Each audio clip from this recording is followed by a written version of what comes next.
მოგესალმებით. დღეს მინდა სრულიად განვიხილოთ მე და ქალბატონმა მარიამმა ელექტრომობილები. თუ რა მდგომარეობაშია მისი გაყიდვები.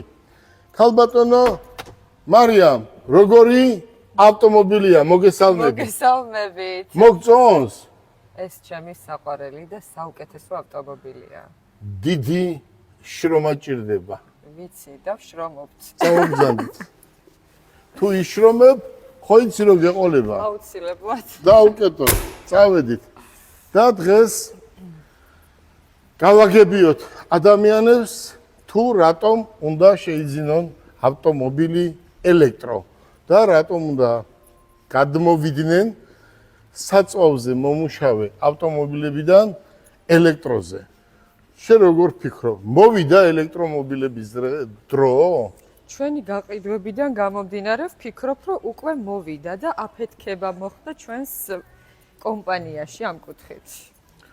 მოკლედ ელექტრომობილების დრო მოდის და ელექტრომობილები განვიხილოთ. წავედით. მოგზავნით.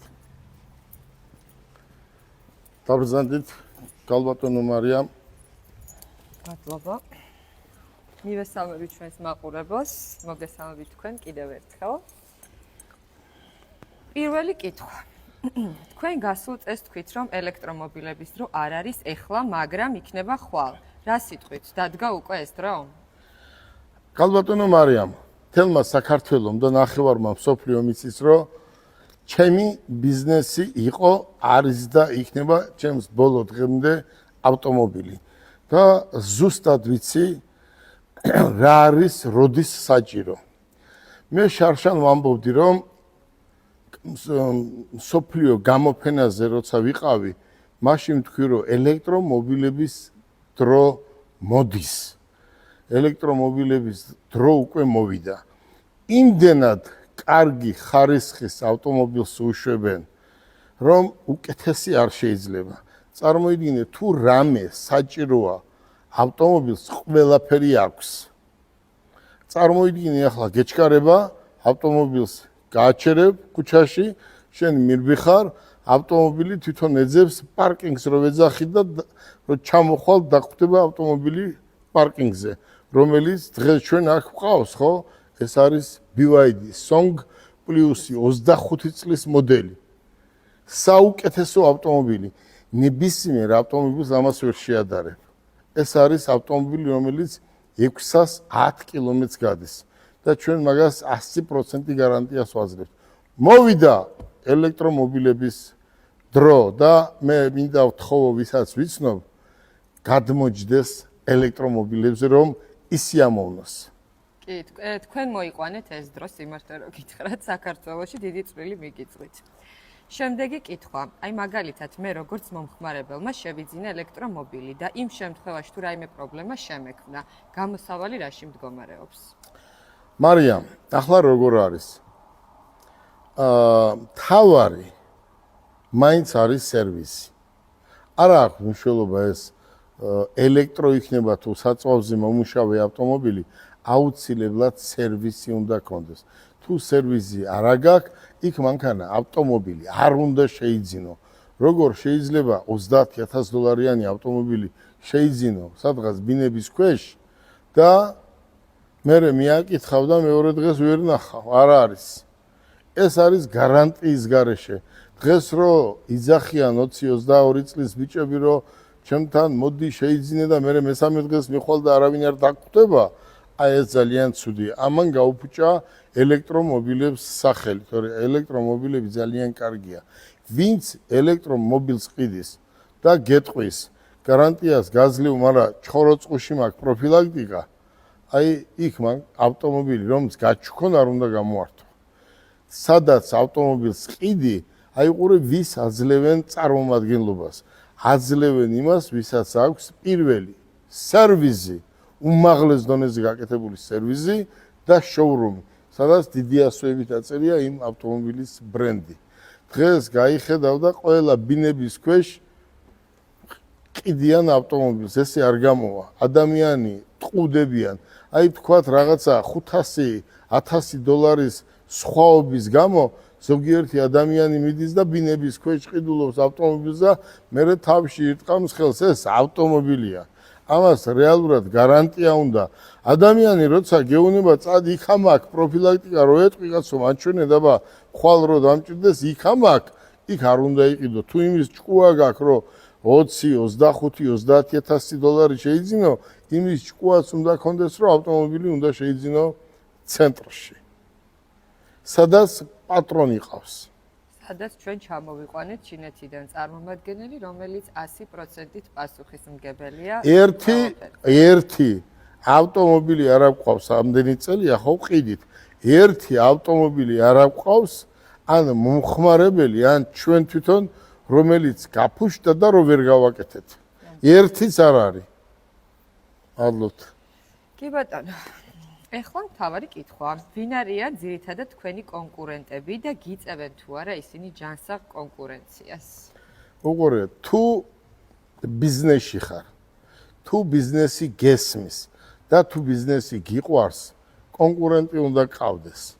მაგრამ ისეთი კონკურენტი არ უნდა ყავდეს, ბიძა თანამდებობის პირი ყავს და რამენაირად უნდა ის გავაჩეროთ, იმიტომ რომ მე ვერ ვყიდი მანქანას. შენ იმიტომ ვერ ყიდი მანქანას, რომ გუშინ ყიდიდი ლიფჩიქს. დღეს ყიდი ავტომობილს. ესე არ არის. ავტომობილს როცა ყიდი, ის ავტომობილი უნდა იცოდეს. უყურე როგორ არის. ჯანსაღ კონკურენციას არაფერი არ ჯობია. რატომ? ხარისხი იზრდება მისი.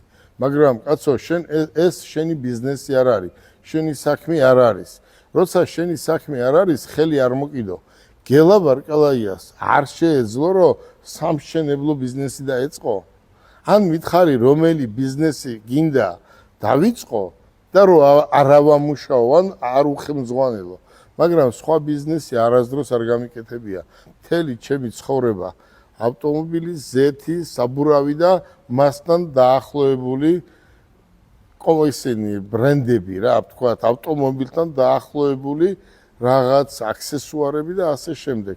სხვა ბიზნესი არასდროს არ გამიკეთებია ავტომობილების გარდა არც ვაპირებ და კონკურენტი მათემოტორს რო არ აყავს შენც ისი და მთელმა საქართველო, მაგრამ მაინც ჩასაფრებულები არიან ჩვენ გვესმის. მაგრამ მგონია რომ ჩასაფრება არ ვარგა. იმიტომ რომ არაკაცურის აქციელია, უღირსის აქციელია, პირდაპირ ჯობია კარგი ავტომობილი მოიყვანო და გაყიდო იაფად და ის მომხმარებელი შენთან მოვა, ჩემთან არ მოვა. ჩემთან რატომ მოდის?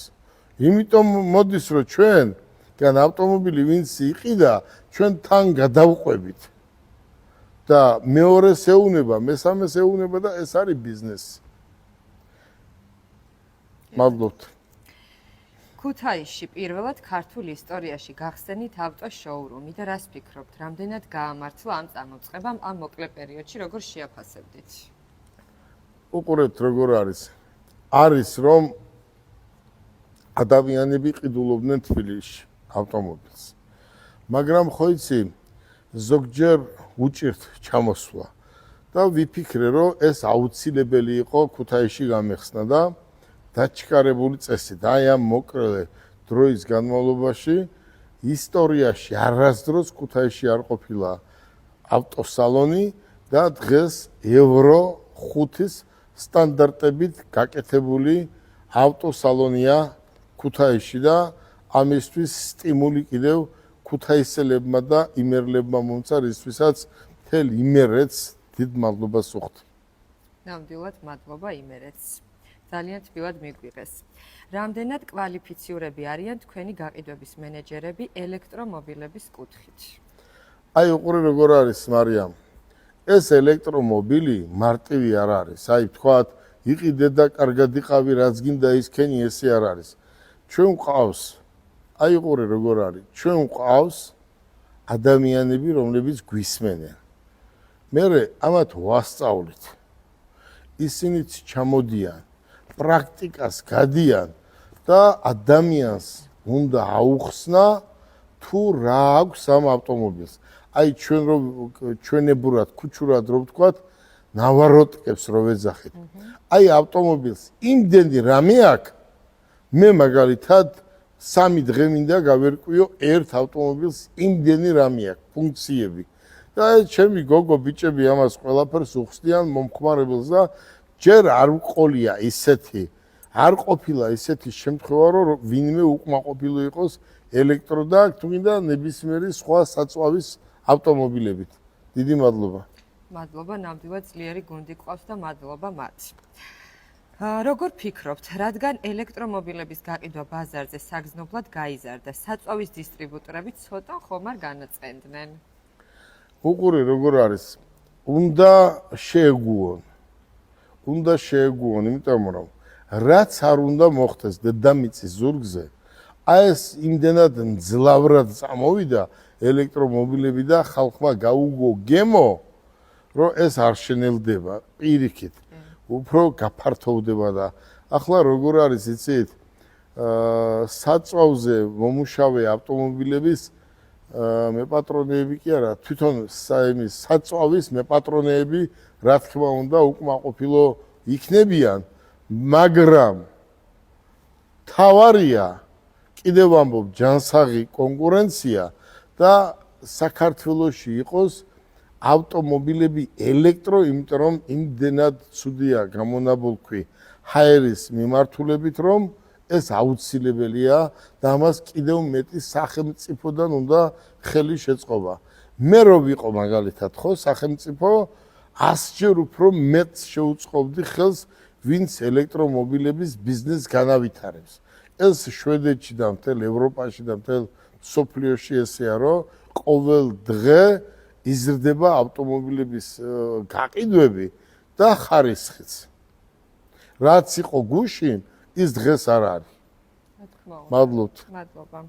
და ბოლოს, რას ეტყოდით თქვენს ერთგულ მაყურებლებს და იმ ადამიანებს, რომლებსაც ძალიან უყვარხართ და ამას გრძნობთ ყოველთვის, როცა გადიხართ თუნდაც გარეთ ან სადმე. მე პირველ რიგში, აი, კაცურა, მე იცი შენც და მთელმა საქართველომ, რომ არასდროს არავისი პათხალივი არ ყოფილა და არც ვიქნები.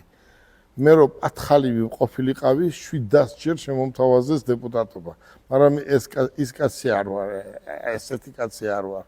მე ვარ კაცი, რომელიც რასაც შეგვირდები ყველაფერს გავაკეთებ. თუ შენ გიყვარს ხალხი, ხალხი შეგიყვარებს შენ. ყველა დიდი და პატარა უნდა ფიქრობდეთ ხალხზე, მოსახლეობაზე და ზოგიერთი იტყვის ისა მაგინეებს არ უყვარვარ, არასდროს მოსახლეობა მასა არ შეგიყვარებს თუ შენ არ გიყვარს ის. ნამდვილად. აქედან გამომდინარე ეს ისტორიულადაც ესე იყო. თავარი თანამდებობა არ არის. ეს კამი თავარი არ არის. ეს კამი ხო ხედავ როგორ იცვლება. ძალიან ჩქარად იცვლება ეს კამები და მე ხო ხედავ სად არიან, როგორ არიან და რა დღეში არიან. ამიტომ არასდროს სახელმწიფო სამსახურში არ წავედი. შენ როგორ ფიქრობ? მე არ დამიძახებდნენ გუშინ წინ, იმის წინ, გუშინაც და დღესაც, მაგრამ არა, ჩემი საქმე არის ბიზნესი და ბიზნესს ვაკეთებ და თან ავტოსფეროს ბიზნესს ვაკეთებ. გააქმეტი შეკითხვა? არა. კითხვები დავამთავრე, უბრალოდ მე გეტყოდით იმას, რომ მე ძალიან მინდა რომ თქვენ იყოთ ამ სფეროში და მოხვიდეთ და ეს ჩემი პირადი აზრია და არა მარტო ჩემი. მარიამ, რატო ვთქვი რომ არა?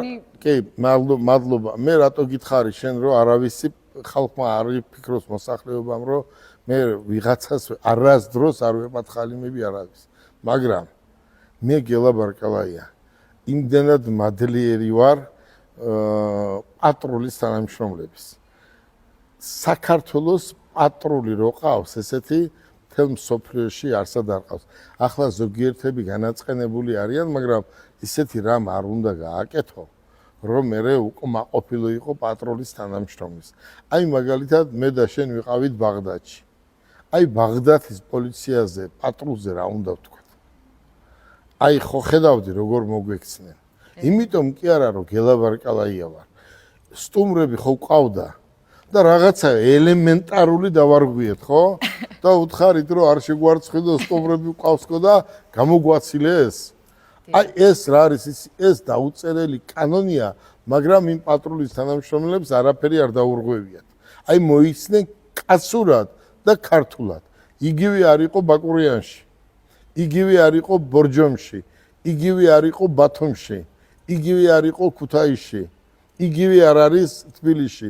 ერთ დღეს გეტყვი, კიდევ ჩინეთიდან და მთელი დელეგაცია მყავდა და გზები იყო გადაკეტილი და არ გვიშვებდნენ. და თხოვე რომ აი აგერ მივდივართ მეთქი რა რესტორანში და კრუგის მოვლა ძალიან ძნელი იქნება მეთქი. და ავტომობილი, პატრულის ავტომობილი გაწია და გითხრა კი ბატონო მიბრძანდით. და სტუმრებმა იცის რა თქვეს. აი ესეთი არ არსებობსო დედამიწის ზურგზე რომ აი ესე პოლიცია მოიქცეს და ესე პატრული მოიქცესო და მე მინდა მთელ საქართველოს ტერიტორიაზე ყველა პატრულის თანამშრომლებს მადლობა გადაუხადო. რაც შეეხება ახლა მარი მოდი მაინც რადგან ელექტრო დამთავრე ხო? რადგან ელექტრომობილებზეა საუბარი, მოდი ორი ელექტრომობილი მე და შენ ერთად გავაცნოთ. მოდი. თითო ერთი წუთში უნდა ჩავეტიოთ. მე მინდა მოიწიეთ, მე მინდა მთელ საქართველოს მოსახლეობას უთხრა, რომ შვილებს ასწავლეთ ბიზნესი. ბიზნესზე უკეთესი არაფერი არ არის. ქალბატონო მარი, უყურეთ აგერ აწერია, გაყიდვების სუპერ ვარსკვლავი. აი ეს წიგნი, რო ახალგაზრდამ შეისწავლოს თავიდან ბოლომდე და ჩემნაირ კომპანიაში მივიდეს და პრაქტიკა გაიაროს, მას არ ჭირდება სხვა სახელმწიფო სამსახური.